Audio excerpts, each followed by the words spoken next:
বরিশাল নগরীর বাজার রোডের কাপুরিয়া পট্টিতে আগুনে পুড়েছে একটি গোডাউন। রোববার বিকেলে এই আগুনের সূত্রপাত হয়। অগ্নিকাণ্ডের খবর পেয়ে ফায়ার সার্ভিসের 6টি ইউনিট ঘটনাস্থলে পৌঁছে আগুন নিয়ন্ত্রণে কাজ শুরু করে। প্রায় 1 ঘন্টার চেষ্টায় আগুন নিয়ন্ত্রণে আনে তারা। ঘনবসতিপূর্ণ হওয়ায় আগুন নেভাতে বেগ পেতে হয়েছে। আগুন লাগার কারণ ও ক্ষয়ক্ষতির বিষয়ে বিস্তারিত জানাতে পারেনি ফায়ার সার্ভিস।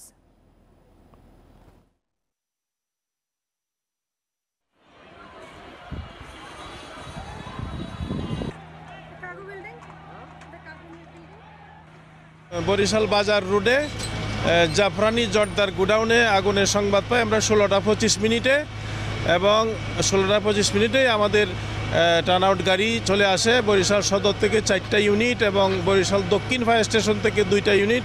এই মুহূর্তে ক্ষয়ক্ষতির বলা যাচ্ছে না, আমরা আগুন নির্বাপন শেষ করে তারপরে এটা দেখব।